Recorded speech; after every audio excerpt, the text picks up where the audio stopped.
छोटा बच्चा को ऐसे खिलाइएगा, उल्टी करेगा तो दूध उल्टी नहीं करता, दही उल्टी करता है। 4 तकिया नीचे गिराएगा, उतर जाएगा उसमें से। बच्चों का दिमाग सुपर एक्टिव होता है और माँ परेशान हो जाती है, इसको पालना मुश्किल है। अरे वही बड़ा होके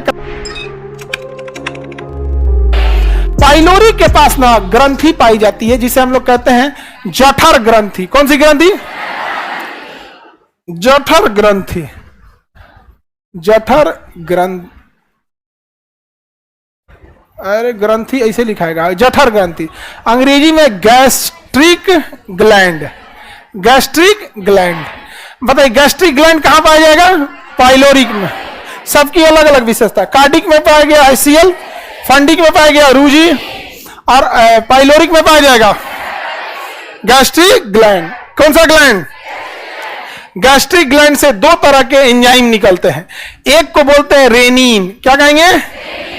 रेनिन। ये दूध को दही में बदल देता है। दूध को किस में बदल देता है?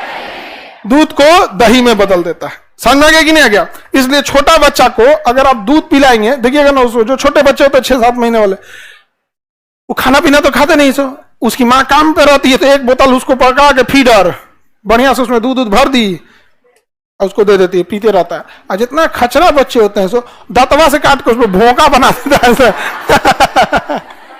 आज जितना भोदा लड़का होगा सर, भोदा लड़कन सबको पालना बहुत इजी होता है। दिमाग जिसका कम रहेगा ना, कम एक्टिव रहेंगे सर, एकदम भद्दा रहेगा। सुता दीजिए वैसे ही सुतल रहेगा सर। और जितना ही सबका हाइपर एक्टिव दिमाग एक्टिव भद भद गिरेगा सर, चौकिया से कूद जाएगा, 4 तकिया नीचे गिराएगा, उतर जाएगा उसमें से। तो उन सबका दिमाग सुपर एक्टिव होता है और माँ परेशान हो जाती है, इसको पालना मुश्किल है। अरे वही बड़ा होकर क्रांतिकारी बनेगा। नहीं समझा? हाय बोधा कोई कहेगा झुंझुन्ना टांग जय जय जय बकलोल कहेगा, को मतलब ही नहीं बनता उन लोग। तो छोटा बच्चा को क्या मिलाया जाता है? दूध। अब उसके हाइड्रोक्लोरिक एसिड गया और यहां जैसे पहुंचेगा, इसमें कोई दीवार तो है नहीं। ऐसा नहीं है ना कि दीवार है, वो तो सब एक ही में मिक्स हो जाएगा। दीवार तो है नहीं इसके बीच में। हम ना इसे पढ़ने के लिए आपको समझा दिए। उसमें क्या मिल जाएगा? रेनिन। रेनिन किस ग्रंथि से निकला है? जठर ग्रंथि। अंग्रेजी में गैस्ट्रिक ग्लैंड। समझ आ गया कि नहीं आ गया? किसी को दिक्कत? चलिए ध्यान समझते हैं। छोटा बच्चा दूध जैसे पिएगा, रेनिन दूध को किसे बदल देगा? दही। तो छोटा बच्चा को ऐसे खिलाइएगा, उल्टी करेगा तो दूध उल्टी नहीं करता, दही उल्टी करता है। छोटका लड़कन को देखिए ना, अब किसी किसी का, जैसे छोटे बच्चों में पूरी मांसपेशियां उतनी मजबूत नहीं होती है, तो पेट की मांसपेशी इतनी मजबूत होनी चाहिए कि हम झुके ना तो उस भोजन को पकड़ के रखे। लेकिन छोटा बच्चा होता भी, किसी किसी का मांसपेशियां विकसित हो जाती है, किसी की उतनी जल्दी विकसित नहीं होती है। तो जैसे उठाते हैं लोग ना, तो उसका पेटवा वापस उलट देता है। तो बाबू छपाक। चलिए अब आगे देखा जाए। तो इसमें रेनिन दूध को किसमें बदल देगा? और पेप्सिन एक और होता है क्या जी? पेप्सिन। ये किसको पचाएगा? प्रोटीन को। किसे पचाएगा? प्रोटीन। प्रोटीन को पचाता है। तो बताइए प्रोटीन को पचाने वाला।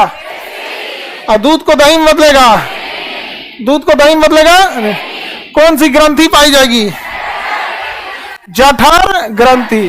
जठर ग्रंथि। जठर ग्रंथि को अंग्रेजी में गैस्ट्रिक ग्लैंड।